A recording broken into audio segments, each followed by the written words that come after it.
What is going on, everybody? It's your boy Ray Live, and today I'm about to do my own version of the whole Game Award nominations. I know other people have already done it, but I just wanted to let it breathe for a bit, and also I was just taking myself a little break or whatnot during the month of November. But I'm slowly trying to get back into things and to make more content for y'all. So we're gonna start off with the nominations for the Game Awards for this year. If I'm correct, the Game Awards take place on the 12th. Yes, so that's a Thursday. So we should be able to. I should be able to stream it when it happens, just to see who wins, but most importantly, see what gets announced during the Game Awards.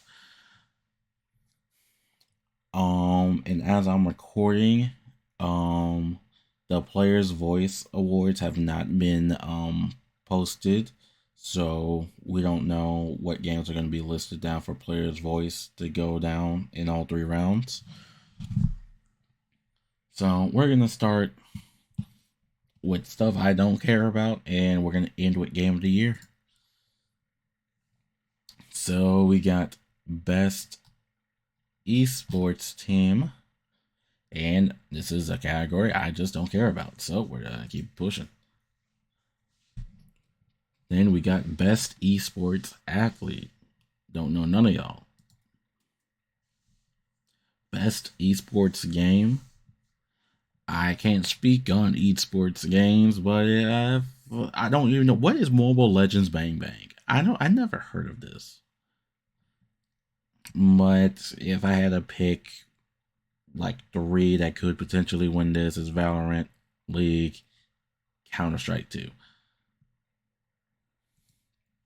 Let's see.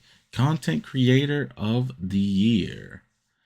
Be honest with you, I don't know who most of these people are. I know of Queso just off of clips on TikTok, and I somewhat know who Typical Gamer is, but it honestly doesn't matter who wins here for me. So, gonna keep pushing. Then we got Most Anticipated Game. Don't know who. Well, let's be honest. The winner of this is gonna be GTA 6, right? That's the I'm sorry to say, that's the obvious winner here. But if there was a second place, I would say Ghost. Now, if I would say from my perspective on how I would rank these from most anticipated to least, for me it's GTA 6, it's Metroid Prime 4, it's Ghost of Yotei, it's Monster Hunter Wilds, then Death Stranding 2. Alright, let's push, keep going. Best Adaptation. Now this was weird when this was posted because Arcane had season 2 didn't come out yet. And I don't know if Arcane season 1 was nominated back when it came out. So I doubt they were trying to nominate this for season 2. I didn't watch Fallout. I seen the first episode of Knuckles. I don't have a Paramount account, so I couldn't watch it. But I'm about to watch it soon because of the Black Friday deal that they had with Paramount. Let's just say this: I didn't watch any one of these except for Arcane season 1. I'm currently watching season 2 of Arcane. But if I have to go off of what I've heard people say, it's Fallout. I'm saying Arcane, but I think it's gonna go to Fallout here. Alright, best multiplayer. And these tiles are taking their time loading in. Okay. So we got Call of Duty Black Ops 6, Helldivers 2, Super Mario Party Jamboree, Tekken 8, and then Warhammer 40K Space Marine 2. I'm gonna be honest with you. One of these games sticks out, and that's Mario Party. The fact that the new Mario Party was nominated for Best Multiplayer is kind of wild to me. I wouldn't say it. So, okay. So it says for outstanding online multiplayer gameplay and design, including co-op and massively multiplayer experiences. I mean, I'm gonna give it to. I'll give it. It's between Helldivers 2 and Black Ops 6. You know, if I want to say an honorable mention, it's Space Marine 2. That's what I would say for best multiplayer. Tekken has a good multiplayer, but I don't think about it when you say best multiplayer. And then Super Mario Party, you only think of the couch co-op, not even couch co-op, just couch gameplay of it. Really, yes, you can play it online with friends, but you're not really playing it online against other people. I know Jamboree has like this whole like battle royale type mode, but I don't think of Mario Party when you say best multiplayer. All right, best sports / racing. We got F1 24, FC 25, NBA 2K 25, Top Spin 2K 25, and WWE 2K 24. I'm gonna be honest, I do not care about this category because one game should have been put on here, and that is College Football 25. If College Football 25 was on this list, it would have won. So, I don't care who wins here, honestly. Alright, then we got Best Sim / Strategy. Not my line of games, so we're gonna keep it pushing. Alright, Best Family. Now, the description for this is for the best game appropriate for family play. Yeah, look, the odd one out here is it. Well, okay, there's two odd ones out. Plucky Squire is an odd one out because it's an indie title, and I haven't played it. I need to play it because I was low-key hyped for this game when I first started seeing gameplay of it. And then Astrobot. You got 3 games from Nintendo here. I want Astrobot to win. I need Astrobot to win here. I don't need a Nintendo game winning here. If Astrobot or Plucky Squire wins this, perfect. But I do not need. We don't need Princess Peach Showtime to win. And honestly, we don't need the Legend of Zelda Echoes of Wisdom to win here. If anything, the only Nintendo game that needs to win is Mario Party. But Astrobot needs to take this one. Personally, Astrobot needs to take it. Alright, keep it going. It's loading. Okay, there we go. Alright, Best Fighting. Now, this is. Now, I think they changed the description between this year and last year because last year, remember, Sifu was in there. But now, let's say, for the best game designed primarily around head-to-head combat. So, we got Dragon Ball Sparking Zero, Grand Blue Fantasy vs. Rising, Marvel vs. Capcom Fighting Collection Arcade Classics, Multiverses, and Tekken 8. The odd one out here is Multiverses. As a person that used to play Multiverses heavy, and every now and then I will go back to Multiverses just to play it. It didn't need to come back for a nomination because if you remember, Multiverses won while it was in open beta. So for them to try to run this one back when it's full release, it's kind of wild to me. Grand Blue Fantasy versus Rising is weird to me because that was a weird rollout for this game. Because I have Grand Blue Fantasy versus, but Rising was like, it's basically DLC for Fantasy Versus, but it was a whole new game. It was like Marvel vs. Capcom 3 and Ultimate Marvel vs. Capcom 3. Both are essentially the same game. It was just one had everything in it plus more. I like that Marvel vs. Capcom. I like a collection is in here, and that makes this kind of scary. Honestly, I'm gonna give it to Tekken 8. I'm gonna be honest. I'm giving it to Tekken 8. I will just like to say Dragon Ball Sparking Zero. We love that you made it in this list, but I'm giving it to Tekken 8. I'm just giving it to Tekken 8. Like when best fighting, I'm giving it to Tekken 8. Tekken 8's been still holding strong. Yes, it had like a its drop off, but this game came out in January. Sparking Zero recently came out in October.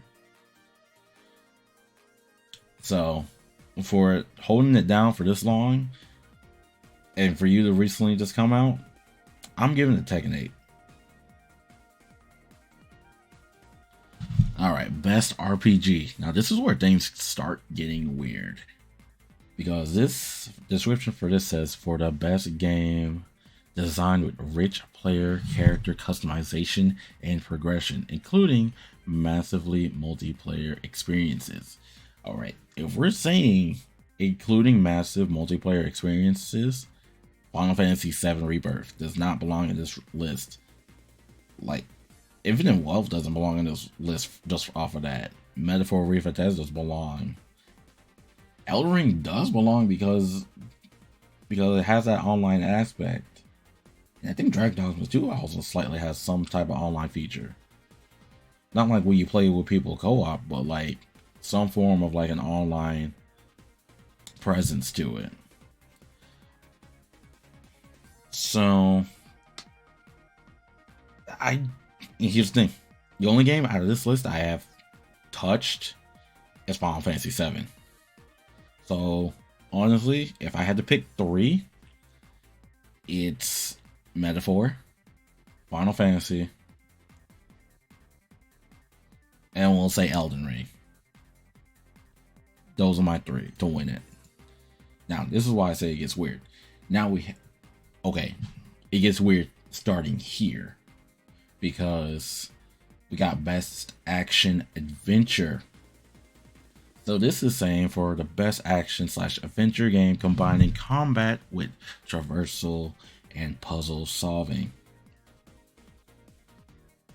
Astrobot, love that you're on this list. I don't see you winning this.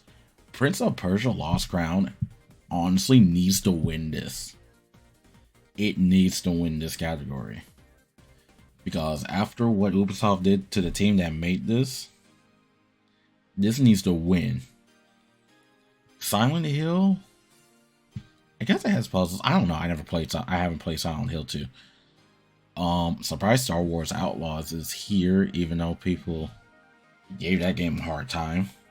I still want to play it because it looked interesting to me.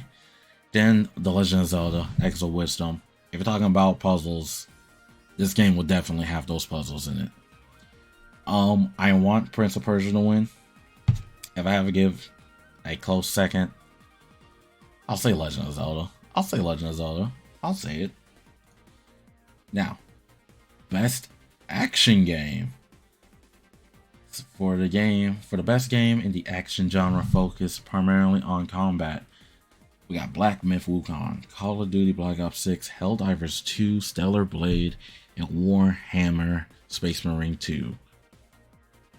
Let's just be honest. Black Myth Wukong needs to win this. Close second, Stellar Blade.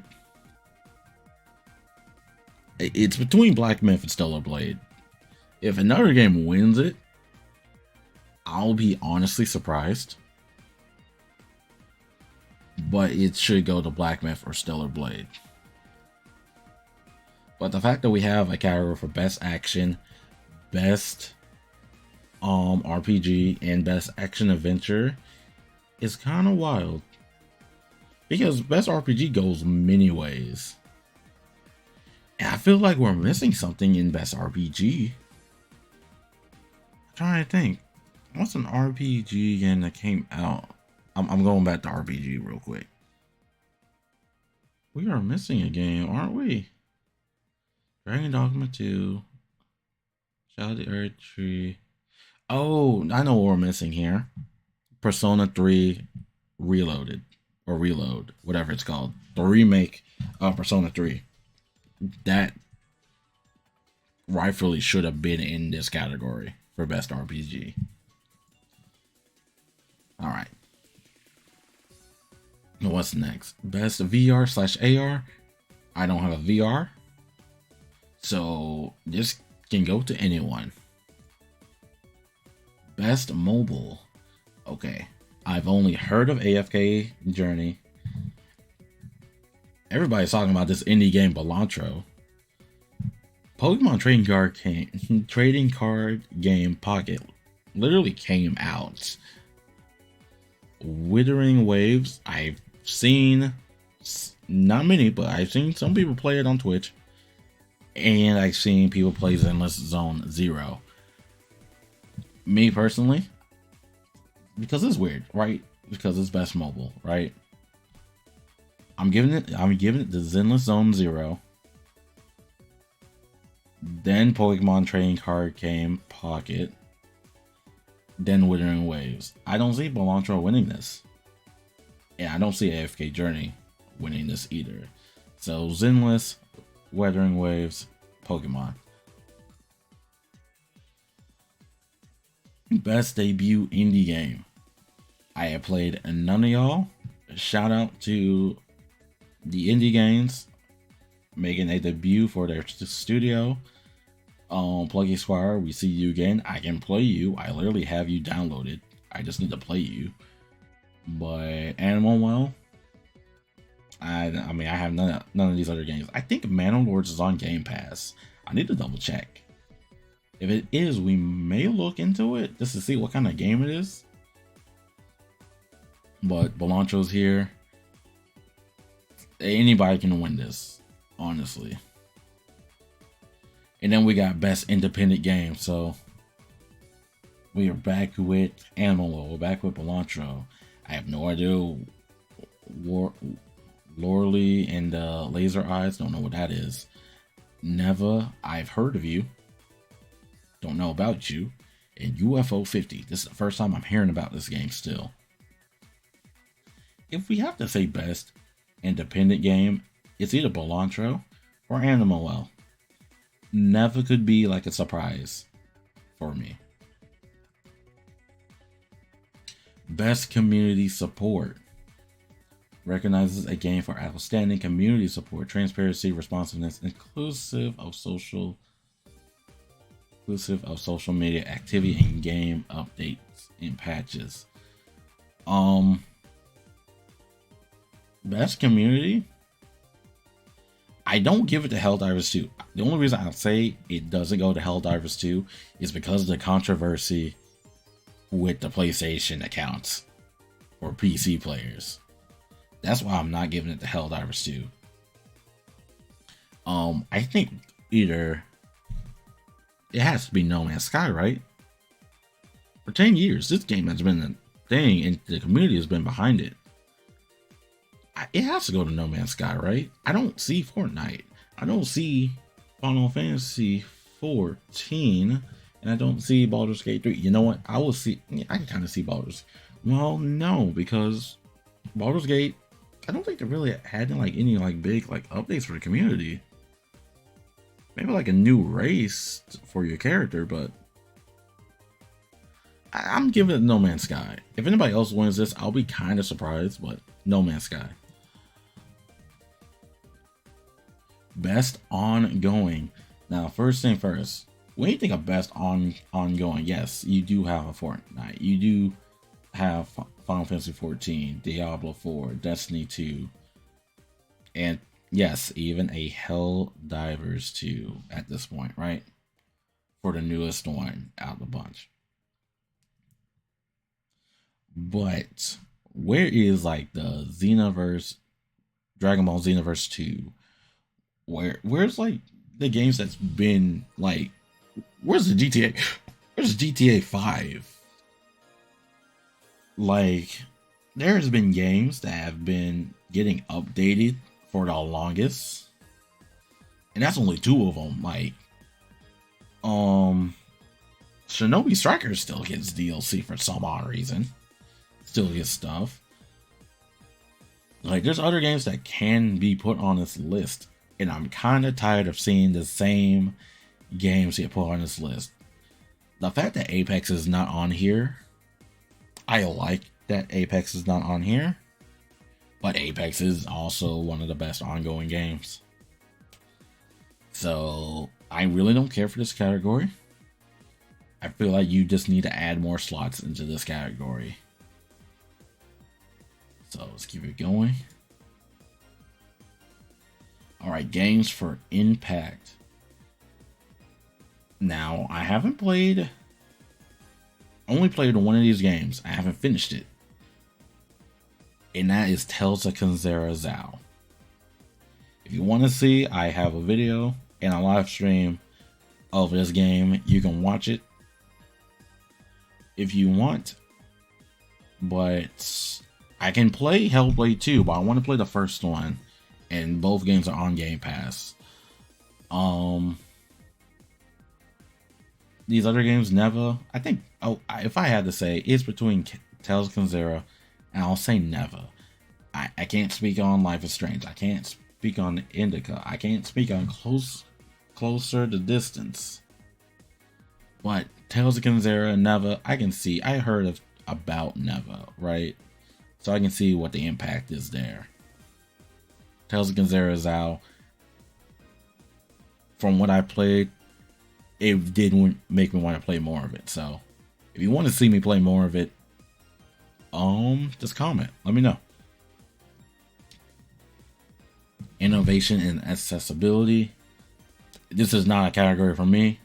But I don't care about this category. It just doesn't affect me, but we do like, the innovation for accessibility in gaming for people that need these accessibilities. So good job to all of y'all for these nominations.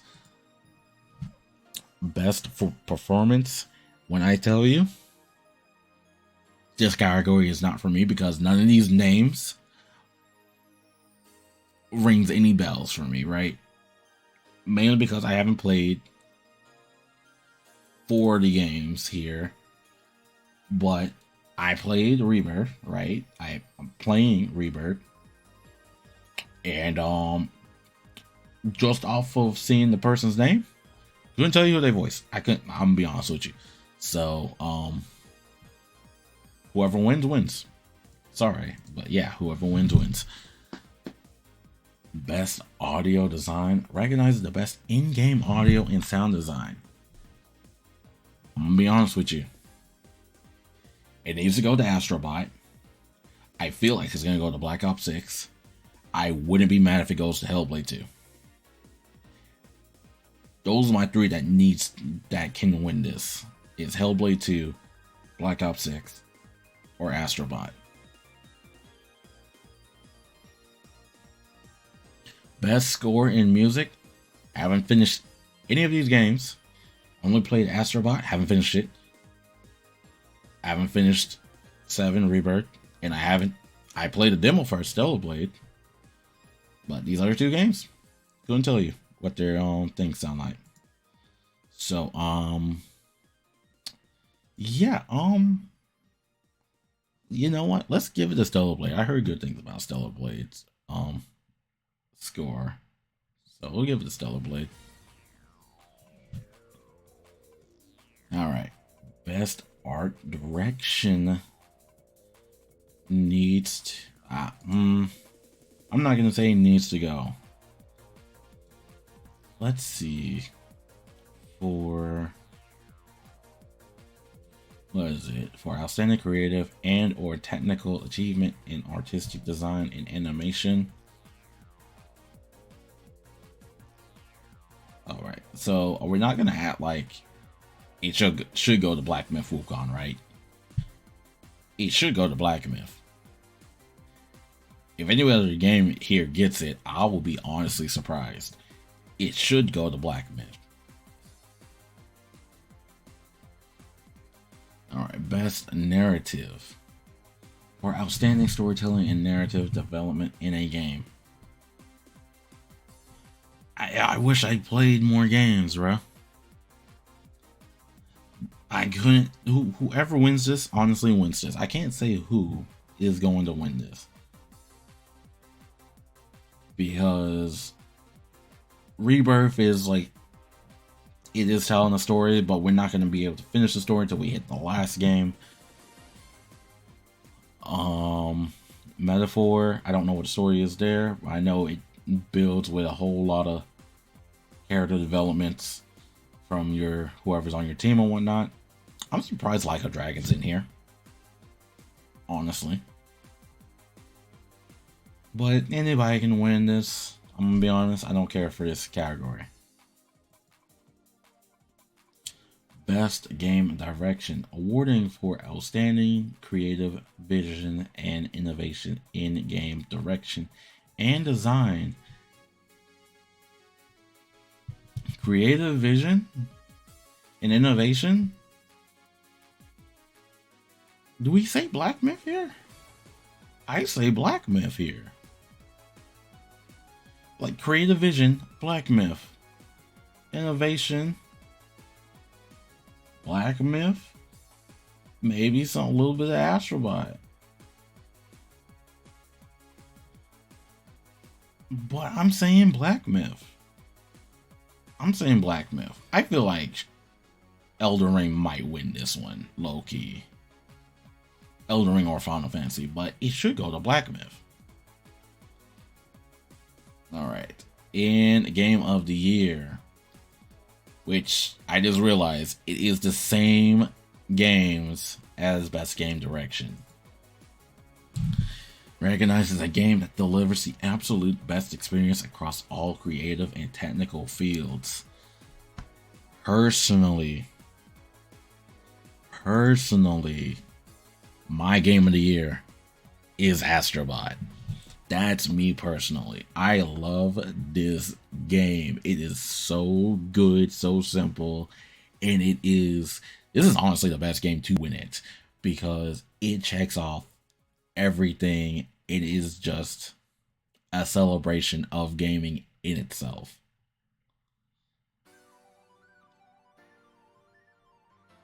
I know people are gonna fight for Black Myth here. And what I've seen from people's gameplays of Black Myth, I have witnessed multiple people's gameplay through of Black Myth. And I can say it does deserve to be here. I like that this game is actually here for it.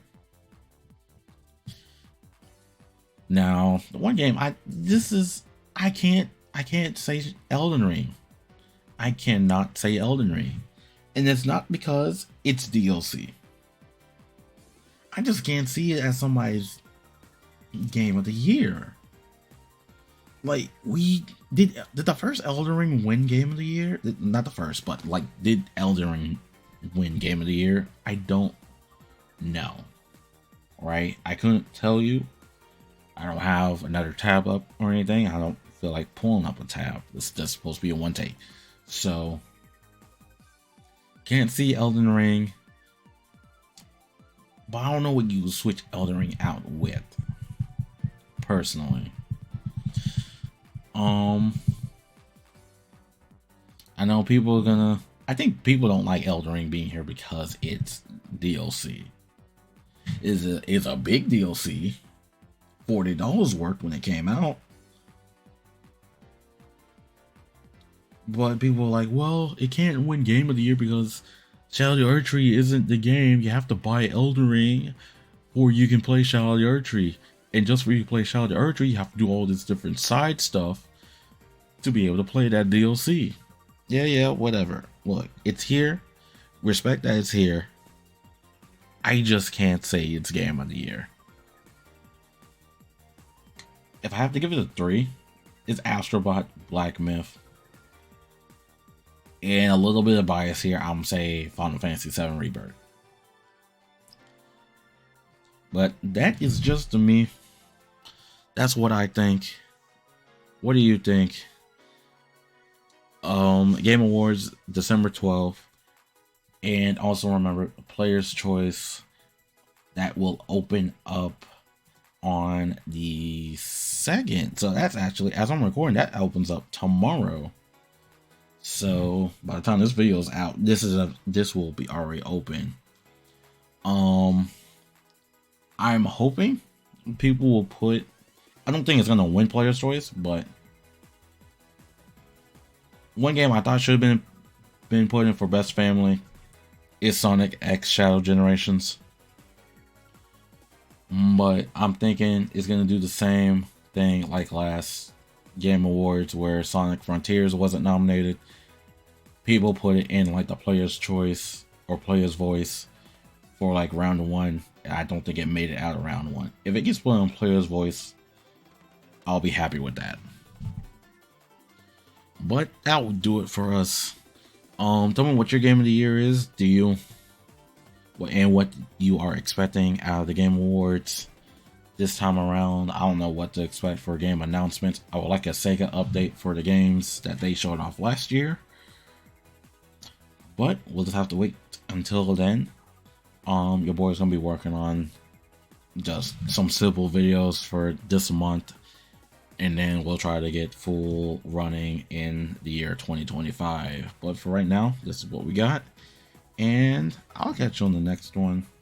Like the video, subscribe to the channel to see more of these videos, and until next time, people, I'll catch y'all later. Deuces.